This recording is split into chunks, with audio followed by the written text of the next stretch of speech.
வணக்கம் நண்பர்களே, நாம இன்னைக்கு பார்க்க போற ஸ்டோரி தான் அரண்மனை பார்ட் 5. இப்போதான் அரண்மனையோட பார்ட் 4 படம் ரிலீஸ் ஆகி சூப்பரான ஹிட் ஆகிருக்குங்க. லாஸ்ட் வீக் ரிலீஸ் ஆயிடுச்சு. எல்லா தேட்டர்லையுமே ஹவுஸ்ஃபுல்லாக ஓடிட்டே இருக்கு.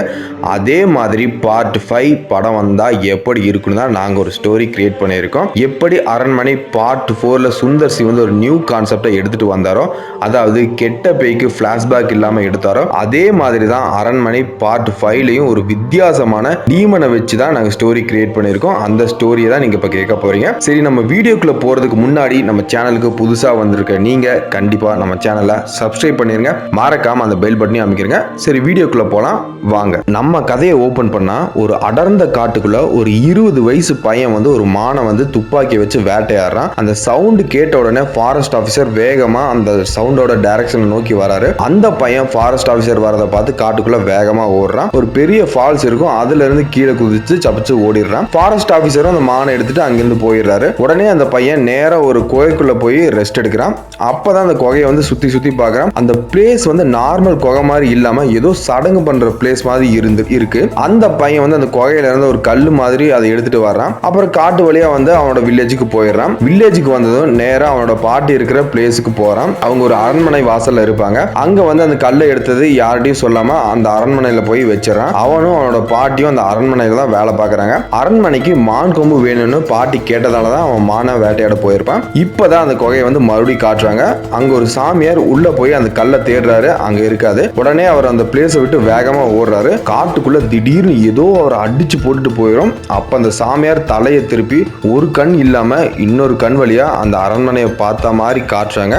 இங்க தான் நம்ம அரண்மனை பார்ட் 5னு டைட்டில் போடுறோம் ஃப்ரெண்ட்ஸ். இதுக்கப்புறம் நெக்ஸ்ட் சீன்ல நம்ம கதையில சில வருடங்களுக்கு பின்னர் அப்படின்னு ஸ்கிரீன்ல காட்டுறாங்க. ஆஸ்திரேலியால 2 திருடங்க பேங்க் ராபரி பண்ணிட்டு 2 காரை எடுத்துட்டு போறாங்க. அதுல ஒரு கார் வந்து நம்ம சுந்தர் சியோட காரு. சுந்தர் சியும் பைக்கை எடுத்துட்டு பின்னாடியே விரட்டுறாரு. கொஞ்சம் தூரம் போனதும் மாசான கார் அண்ட் பைக் சேசிங் நடக்கும். சுந்தர் சியோட இன்ட்ரோவும் இப்படிதான் இருக்கும். ஆஸ்திரேலியால பேங்க் எம்டியா இருப்பாரு. இந்த மூவில சுந்தர் சிக்கு கல்யாணமாகி ஒரு மனநலம் பாதிக்கப்பட்ட ஒரு சின்ன பையன் இருக்கான். அடுத்த சீன்ல சுந்தர் சிக்கு இந்தியால இருந்து ஒரு போன் கால் வருது. சுந்தர் சி ஃபேமிலியை வந்து இந்தியாவுக்கு கூப்பிடுறாங்க. சுந்தர் சி வந்து அவரோட பையனையும் கூடவே அவரோட ஒய்ஃபையும் அனுப்புறாரு. சுந்தர் சி என்ன சொல்றாருன்னா, ஒரு மாசம் கழிச்சு நான் வரேன் அப்படின்னு அவங்க கிட்ட சொல்றாரு. ஊருக்கு போன அவரோட ஃபேமிலி அப்புறம் ராஞ்சின்னு ஒரு வில்லேஜ்ல இருக்கிற அரண்மனைக்கு போறாங்க. சம்மர் ஹாலிடேவை என்ஜாய் பண்றதுக்கு அங்க போறாங்க.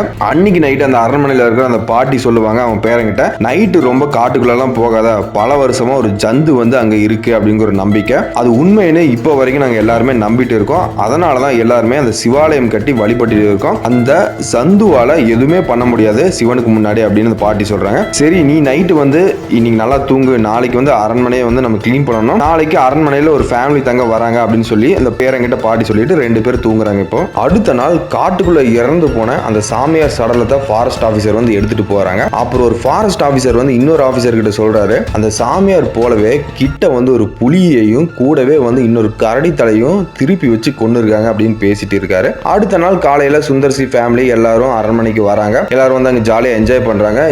அங்க வந்து ஒரு சாங் வருது. அந்த சாங் முடிஞ்சதுக்கு அப்புறம் அந்த கிராமத்துக்கு இன்னொரு சாமியார் வராரு. வந்து எல்லாரையும் அந்த அரண்மனையை பார்த்துட்டு உள்ளதான் இருக்குன்னு சொல்லிட்டு சிவாலயம் போறாரு. அன்னைக்கு நைட்டு 11 மணிக்கு அந்த அரண்மனையில மேல யாரோ ஓடுற மாதிரி சவுண்ட் கேக்குது. அப்ப அங்க பெயிண்ட் அடிக்க வந்த ஒருத்த வந்து மாடியில போய் என்ன சவுண்ட் அப்படின்னு போய் பார்க்க போறான். அங்க வந்து அந்த ஜந்து வந்து நிக்கும். பயத்துல மாடியில இருந்து கீழே விழுந்துருவான் அந்த பெயிண்டரு.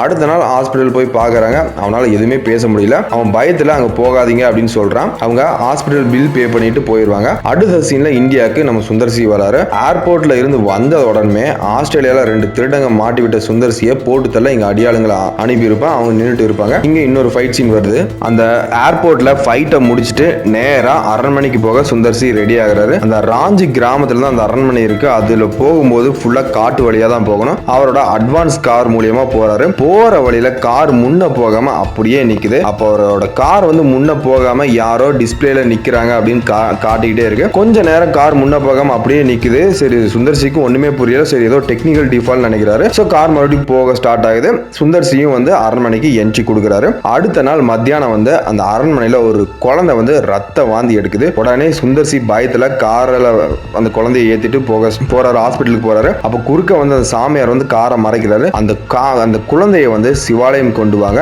நான் வந்து சரி பண்றேன் அப்படின்னு சொல்லிட்டு கூட்டிட்டு போய் அந்த சின்ன பொண்ணை வந்து சரி பண்றாரு. சாமியார் வந்து அந்த சுந்தர்சி கிட்ட ஒன்று சொல்றாரு, இந்த அரண்மனையில வந்து ஒரு கொடூர ஜந்து ஒன்று இருக்கு, அது வந்து உங்க எல்லாத்தையும் கொஞ்சம் கொஞ்சமா அழிக்க போகுது. அந்த ஜந்து ஒரு கல்லை தேடி இந்த அரண்மனையில சுத்திட்டு இருக்கு. அந்த கல்லை யாரோ எடுத்துட்டு போய் அங்க வச்சிருக்காங்க. பல வருஷமா நாங்க அந்த கல்லை வந்து அந்த ஜந்துக்கு கிடைக்க கூடாத மாதிரி மறைச்சு வச்சிருந்தோம். ஆனா யாரோ அதை எடுத்துட்டு போயிருக்காங்க.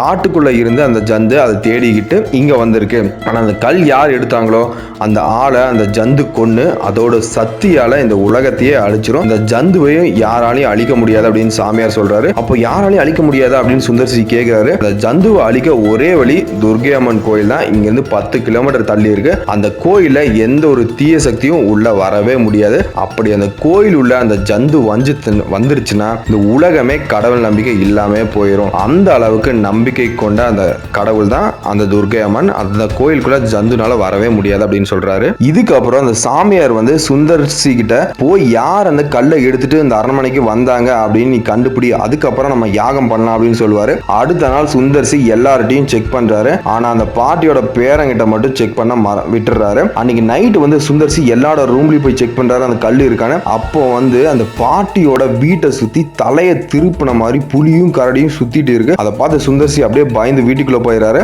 அடுத்த நாள் காலையில பாட்டியன் பேரனையும் சுந்தர்சி விசாரிக்கிறாரு. அப்பதான் அந்த பையன் உண்மையை சொல்றான், குகையில இருந்து அந்த கல்லை நான் தான் எடுத்துட்டு வந்தேன் அப்படின்னு சொல்றான். உடனே அந்த சுந்தர்சி வந்து அவனை அந்த பையனை கூட்டிட்டு சாமியார் கிட்ட போவாரு. சாமியார் வந்து அந்த சின்ன பையனோட கையை பிடிச்சு இவனை டார்கெட் பண்ணது அந்த ஜந்து இல்ல, இவனை டார்கெட் பண்ணது கொல்லுங்கிற ஒரு கொடூரமான சாத்தா அப்படின்னு சொல்றாரு. சிவன் கிட்ட சாகாவரம் வாங்கி அந்த கொல்லனோட ஆத்மா தான் இது. அந்த சாத்தானை அழிக்க எங்களால முடியவே முடியாது.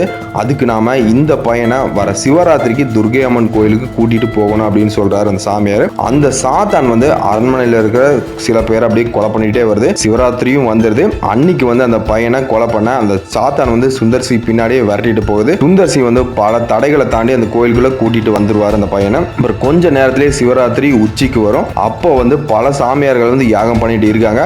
அந்த கொள்ளு சாத்தான் சுந்தர்சியையும் அந்த பையனையும் கொலை பண்ண வரும்போது கோயில இருந்து எல்லா மணியும் வந்து அடிக்க ஆரம்பிக்குது. துர்க்கை அம்மனோட சக்தியால அந்த சாத்தான் வந்து அழிஞ்சிரும்.